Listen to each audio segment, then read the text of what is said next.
Shalom everyone! Kumusta po ang bawat isa? I hope nasa mabuti po tayong kalagayan na kahit tayo po ay nasa kasagsagan ng gera, but let us continue to pray for the protection dahil ang Panginoon lamang po ang maggagabay at magpuprotection po sa atin. So lagi po tayong mag-ingat at lagi po tayong manalangin sa protection ng ating Panginoon. So tayo po ay magpapatuloy sa ating pag-aaral at bulay-bulay sa salita ng Panginoon, and I hope na yung lagi ko pong sinasabi na I hope na tayo po ay lumalago dahil sa ating pagbabasa, sa ating pakikinig at sa ating pag-a-apply sa mga natututunan po natin. Okay, so marami na po ulit tayong natutunan na ang ating Panginoong Hesukristo ay Panginoon sa ating buhay. Siya lamang po ang tagapagligtas po natin. He is the only way, the truth, in the life. At siya po ay ilaw sa ating buhay. Siya po ay pag-asa po natin at marami pa po tayong matututunan sa ating pagbulay-bulay sa salita ng Panginoon. I hope na mas lalo pa tayong lumalago dahil sa ating pag-aaral at pagbabasa sa salita ng Panginoon. So let us continue again. Dito na po tayo sa John chapter 2 verse 13 to 21. So dito po yung nagmamalasakit ang Panginoon sa templo. Okay? So matutunan po natin dito yung pagmamalasakit, sobrang pagmamalasakit ng Panginoon sa templo. Okay? So basahin ko po. Sabi niya dito sa Tagalog, John 2 verse 13 to 21, pagmamalasakit para sa templo. So malapit na ang Pasko ng mga Hudyo, kaya't pumunta si Jesus sa Jerusalem. Nakita niya sa templo ang mga nagtitinda ng mga baka, tupa at kalapati at ang mga namamalit ng salapi. Kumuha siya ng lubid at ginawa yung panghagupit at ipinagtabuyan niyang palabas ang mga nagtitinda, pati na ang mga baka at tupa. Isinabog niya ang salapi ng mga namamalit ng pera at ipinagtataob ang kanilang mga mesa. Pinagsabihan niya ang mga nagtitinda ng kalapati, alisin ninyo rito ang mga iyan. Huwag ninyong gawing palengke ang bahay ng aking ama. Naalala ng kaniyang mga alagad ang sinasabi sa kasulatan, ang malasakit ko sa iyong tahanan, matindi sa aking kalooban. Dahil dito'y tinanong siya ng mga pinuno ng Hudyo, anong himala ang maipapakita mo upang mapatunayang may karapatan kang gawin ito? Sabi ng mga Hudyo. Sumagot si Jesus, gibain ninyo ang templong ito at sa loob ng 3 araw ay muli ko itong itatayo. Sinabi ng mga pinuno ng Hudyo, 46 na taong ginawa ang templong ito at itatayo mo sa loob lamang ng 3 araw? Sabi ng mga Hudyo. Ngunit ang templo ng tinutukoy ni Jesus ay ang kanyang katawan. Kaya't nang siya'y muling mabuhay, naalala ng kanyang mga alagad na sinabi niya ito at lalo silang naniwala sa kasulatan at sa mga itinuro ni Jesus. O diba, napakaganda muli ang ating pag-aaralan ngayon at pagbulay-bulayan po ngayon dahil ito po yung pagmamalasakit ng Panginoong Hesukristo sa templo ng kanyang Ama. So sa pagbulay-bulay po natin, nasanay po tayo na ang Panginoon ay mapagmahal, ang Panginoon ay mabiyaya, ay mapagpatawad, pero makikita po natin dito yung sobrang galit na galit ang Panginoong Hesukristo dahil sa nangyayari sa templong ito at matutunghayan po natin. Kaya lagi po nating tandaan na totoo po yung laging nakatatak po sa ating puso, sa isip na ang Panginoon ay mapagmahal, mapagpatawad, mabiyaya, pero makikita din po natin dito na ang Panginoon ay marunong magalit. He is a justice God and He is a holy God.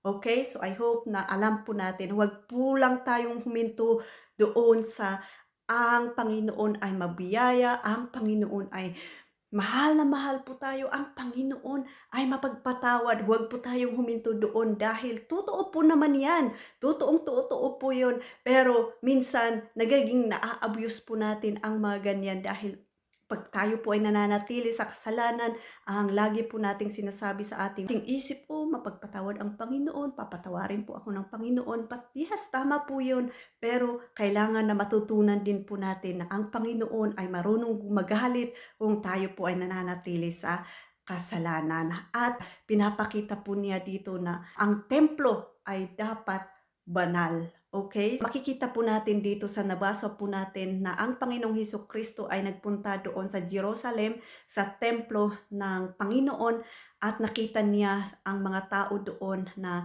iba yung ginagawa po nila. Ginawa nilang business or ginawa po nilang palengke ang templo ng kanyang ama, kaya sobra po niya itong ikinagalit. Kaya pinagtataob niya, pinaghahampas niya yung mga tupa para lumabas sa templo na yon. Matindi yung galit ng Panginoong Hesukristo. Biruin mo, pinaghahampas, pinagtataob. Grace ba yun? Hindi. Galit. Galit ang Panginoon sa na makita niya na ganun yung nangyayari sa templo ng kanyang ama. Kaya pinagtataob niya, pinaghahampas niya yung mga tao doon, yung mga tupa. Siguro gusto niyang palabasin ang mga tao doon. Gusto niyang linisin ang templo na yon. Kaya makita po natin dito na ang Panginoon ay marunong magalit sa mga taong makasalanan, marunong magalit din. Huwag lang po tayong huminto doon sa mabiyayang Panginoon, mapagmahal ang Panginoon, mapagpatawad ang Panginoon, dahil nagiging excuse na natin iyon kaya hindi tayo nagbabago, kaya hindi tayo lumalago sa ating pananampalataya, nagpagtitiwala sa Panginoon, dahil hindi po natin nakikita na God is a justice God, God is a holy God. Diba, makikita po natin dito, marunong magalit, kinamumuhian niya ang taong nananatili sa kasalanan. Labis po siyang nagmamalasakit sa templo ng kanyang ama. Kaya labis po siyang galit na galit sa nangyayari sa templo na iyon. Amen? At isa pa na makikita po natin dito is yung sinabi ng mga Hudyo sa kanya na, "Ano ba yung himala na ipapakita mo para maniwala kami sa iyo?" Tapos sabi niya is, "Gibain ang templong ito at itatayo ko ito ng 3 araw." Pero ang sagot ng mga Hudyo, "Ano? 46 years na itinayo ang building na ito. Tapos itatayo mo ng 3 araw?" Pero ang tinutukoy ng Panginoon, yung 3 araw is yung kanyang katawan. Sinabi niya dito sa kasulatan, sa Book of John chapter 2 verse 13 to 21. Basahin po natin yan ng buo para maunawaan po natin. Amen? Ang tinutukoy ng Panginoon ay ang kanyang katawan. Kaya yung building na yon ay hindi po yun building ngayon. Ang templo po sa atin ngayon is ang ating katawan.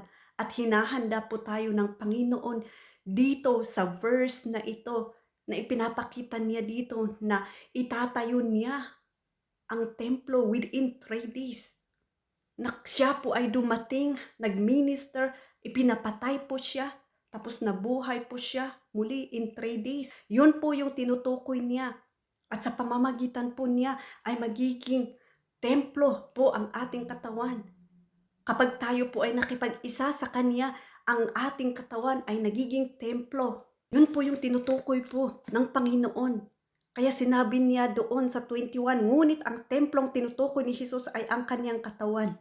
Kaya nga lagi ko kong sinasabi na ang building na templo ay hindi po yan yung literal na magliligtas po sa atin. Ngunit sa pamamagitan ng ating Panginoong Hesukristo na siya lamang ang ating tagapagligtas. Siya po yung pumunta dito sa mundong ito. Nabuhay po siya, nag-minister po siya, ipinapatay po siya, at nabuhay muli in 3 days. Yun po yung tinutukoy ng Panginoong Hesukristo na temple. Kaya wala na pong temple na building na makikita po natin ngayon, kundi yung katawan po natin. Ito yung temple. Pag tayo po ay nakiisa sa Panginoong Hesukristo. I hope na natuto po tayo dito na yung tinutukoy ng Panginoong Hesukristo na templo ay ang kanyang katawan. Sa Old Testament, yes, makikita po natin yung building na yan na templo is holy, kailangan din holy. Kaya nga ayaw ng Panginoon na si David ang magtatayo dahil marami pong dugo na dumaan sa kanyang kamay. At gusto niya na yung anak ni David na si Solomon ang magtatayo dahil ang templo na building na yon ay tahanan ng Panginoon. Pero ngayon, dahil sa pamamagitan ng Panginoong Hesukristo, ang ating templo ngayon ay ang ating katawan sa pamamagitan ng pakikiisa po natin sa Panginoong Hesukristo. Ang body po natin ay templo. Yun, pinupoint ang Panginoon dito. Yung 3Ds na itatayo niya ay yung kanyang sarili, yung kanyang katawan. At sa pakikipag-isa po natin sa Kanya, we become the temple. We become temple. Kaya nga makikita po natin sa 1 Corinthians 3 verse 16. Don't you know that you yourself are God's temple? In that God's Spirit dwells in your midst. Yun po yung sinasabi ng Panginoon. Na sinasabi ni Apostol Pablo sa mga church in Corinthians, 1 Corinthians, na ang ating katawan ay templo ng Panginoon. Dahil ito yung sinasabi ng Panginoon dito sa Book of John, na ang kanyang templo na itatayo ay ang kanyang katawan at sa pamamagitan niya, kapag tayo po ay nakipag-isa sa Kanya, tayo po ay naging templo ng Panginoon. Di po ba? Napaka-amazing, napakaganda ang plano ng Panginoon. Hindi na yung building na literal yung makikita po natin na temple, kundi yung katawan po natin sa pamamagitan ng Panginoong Hesukristo. What's amazing at napakaganda. Kaya I hope na nakikita po natin yon. I hope na napipicture po natin yon sa pag-aaral po natin sa salita ng Panginoon. Ako din, hindi ko po alam ang mga ito. Hindi ko po naiintindihan. Hindi ko po rin ito naiintindihan, but ask the Holy Spirit to guide us, to help us, na maunawaan po natin ang salita ng Panginoon at lawakan po natin yung pangunawa po natin. Na dahil sa pagbabasa po natin ng salita ng Panginoon ay mas nakikilala po natin, mas nakikita po natin yung plano ng Panginoon at yung mas malawak na pangunawa ang makita po natin sa ating pagbabasa ng salita ng Panginoon para hindi po tayo ma-deceive sa anumang pagtuturo ng false na isinasaksak sa ating utak. Di po ba? So huwag po tayong manatili na ang Panginoon ay mapagmahal, ang Panginoon ay mapagpatawad, ang Panginoon ay mabiyaya. Ngunit mag-level up po tayo at makita po natin na marunong magalit ang Panginoon sa makasalanang tao. It's not perfection, pero dahil alam mo na, dahil sa makasalanan ka, mahal na mahal ka ng Panginoon at niligtas ka dyan sa kasalanan na yon. Yun po yung pagka-holy po natin. It's not perfectionist. But it is because you know that Jesus loves you and Jesus saved you into that sin. Hindi na ako natatakot na ang Panginoong Hesukristo ay holy. Ang templo, dapat tayo ay magiging holy dahil ang Panginoon ay holy. Sa lahat ng aking kasalanan, niligtas niya ako. At bakit pa ako babalik doon? No. Dahil alam ko na ang Panginoon ang sasama po sa akin para makayanan ang kasalanan na yun. Kaya sinasabi ko po ngayon na ang Panginoon ay holy. Puno din po siyang magalit doon sa mga tao na they think that they are Christian pero natili po sila sa kasalanan. So hindi po totoong kaligtasan yun. Kunwari lang yun. So hindi po pagiging perfect ang pagiging banal po natin, kundi dahil alam po natin na ang Panginoong Hesukristo is inialis niya tayo diyan sa pagiging makasalanan. And we know na kung hindi nalulugod, hindi nasisiyahan ang Panginoon sa ating ginagawang kasalanan, ay huwag po tayong manatili diyan. Kundi magpagabay po tayo sa banal na Espiritu at makayanan ang temptation na yon. Because God is holy. He gave His life to us para maging banal po tayo at tumawag po sa Kanya. Hindi ka pupunta sa church dahil banal ka, no. Pupunta ka sa church dahil alam mo na makasalanan ka at kailangan mo ang Panginoong Hesukristo na maglilinis sa iyong kasalanan. at sa pamamagitan niya, dahil alam mo na na ligtas ka, yung katawan mo ay templo ng banal na espiritu. Amazing yung plano ng Panginoon. Na kaya ngayon, kahit wala ka sa church, pwede kang mag-worship sa Panginoon. Kahit mag-isa ka, pwede kang mag-worship sa Panginoon. Because your body is a temple of the Holy Spirit. Your body is a temple of God. Kaya hindi rin yung pag-alib mo sa isang church, diyan ka maliligtas. No. It's all about Jesus. Basahin din po natin yung 1 Corinthians 3 verse 19. Sabi din ito ni Apostol Pablo, "Do you not know that your bodies are temples of the Holy Spirit who is in you, whom you have received from God? You are not your own." Ito na po yung nangyayari po sa atin. Dahil sinabi ng Panginoon na ang kanyang katawan ay yung templo na itatayo niya in 3 days. Nang siya na ay nagpunta sa langit, He give the Holy Spirit to live in us, to live in you. Hindi na tayo nagmamay-ari ng ating sarili, kundi pagmamay-ari na po tayo ng banal na Espiritu. O diba, amazing na naman. Biruin mo. Diba ang Holy Spirit ay God? Ang Panginoon ay mananahan sa iyong katawan. It's very amazing. If we receive Jesus Christ as our Lord and Savior, be holy. Dahil ang mananahan diyan ay banal na Espiritu. Oh my God. Can't you imagine that the Holy Spirit will live in you? And your body is not your own. It is not perfectionist ang pamumuhay po natin sa Panginoon. Pero it is because alam po natin na ang Panginoong Hesukristo ay mahal na mahal niya po tayo at naligtas po tayo doon. Then that we become more holy. While we are growing, while we are learning, while we are seeking Jesus Christ is our Lord, we become more holy. Dahil oh my God, dahil ang ating katawan ay ang banal na espiritu ang manananahan sa ating katawan, and our body is not our own, it is God's own. Napakita dito sa Book of John na marunong magalit ang Panginoong Hesukristo sa hindi nag-aalaga ng kanyang sarili. Na huwag po nating gawing palengke ang ating katawan dahil ito po ay templo ng Panginoon. Ang nananahan po dito ay banal na espiritu. Okay? So huwag po tayo, hindi po ako natatakot na magiging holy po tayo. Yes. Makasalanan din po ako, pero dahil sa Panginoong Hesukristo, nilinis niya po ako. And I rely unto Him. Ano man po yung temptation, and I rely unto Him. I ask for help. Na kung ano man yung temptation na ibibigay ng mundong ito ay makayanan ko.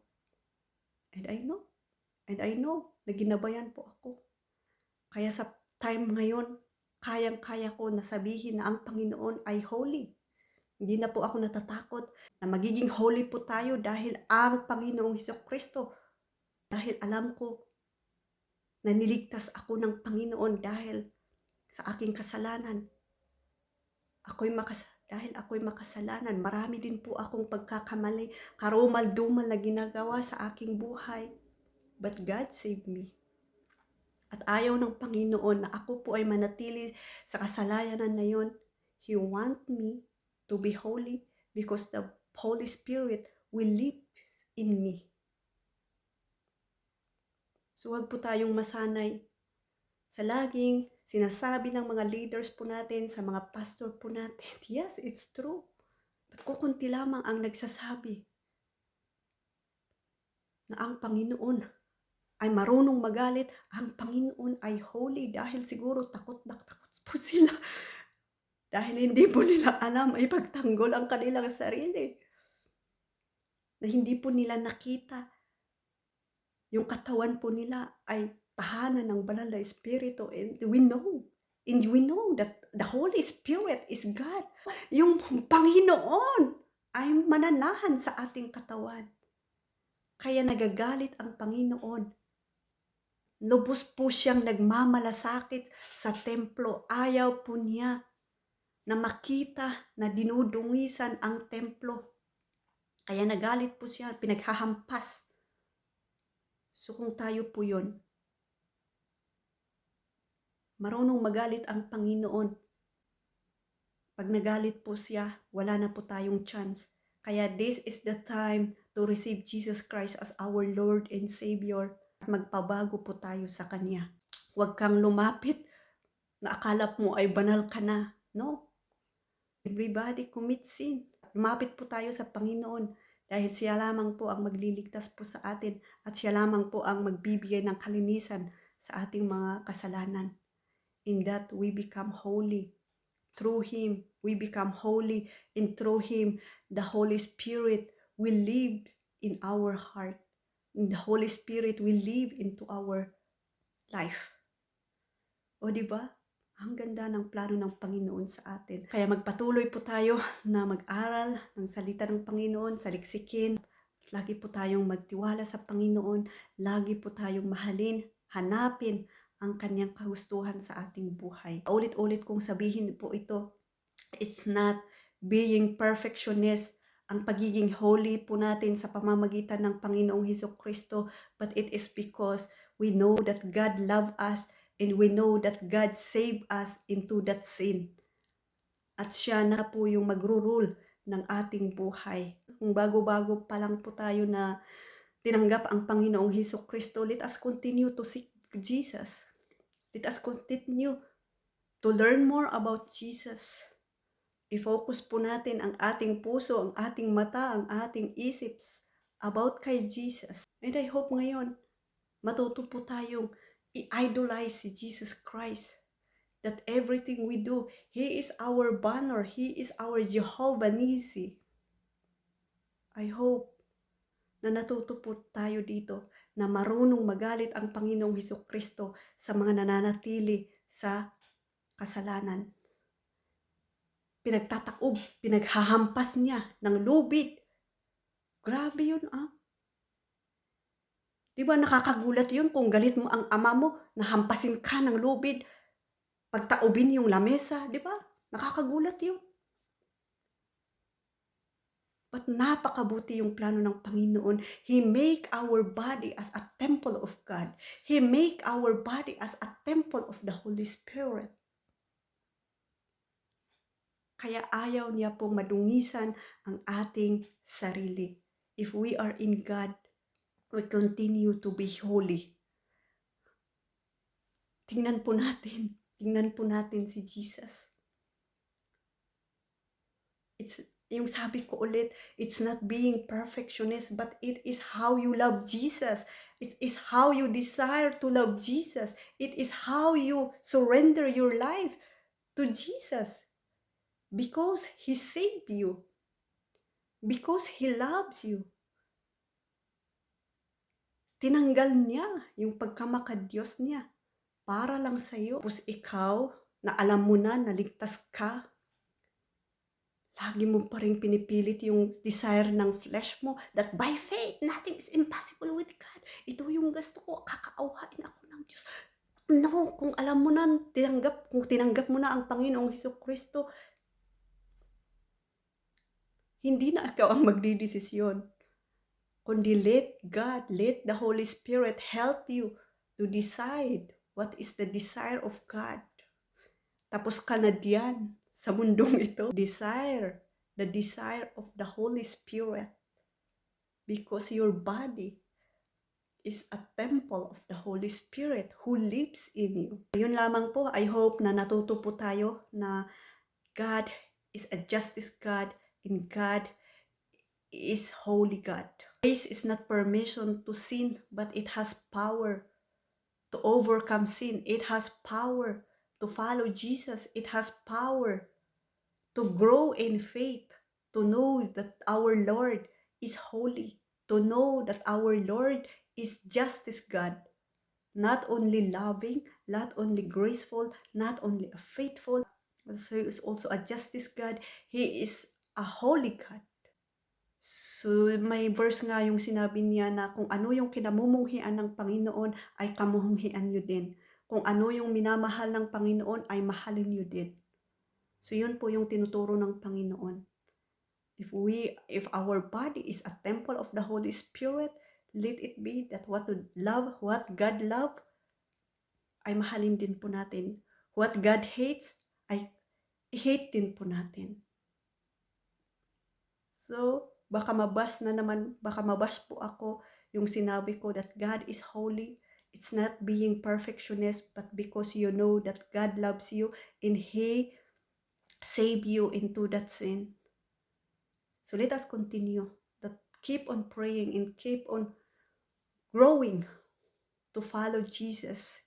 Hindi po madali pero napakasarap. Napakasaya and peaceful ang buhay. Napakasarap. Hindi po madali pero napakasarap. Na may Diyos po tayo na laging tumutulong po sa atin at sumusubaybay po sa atin. Laging nagpoprotekta po sa atin, laging nagbibigay ng pangangailangan po natin. It's all miracle. Okay? So I hope na may natutunan po tayo at God is good and God is loving. God is graceful. God is holy. God is a justice God and bye! Yun lamang po. Shalom, shalom. God bless.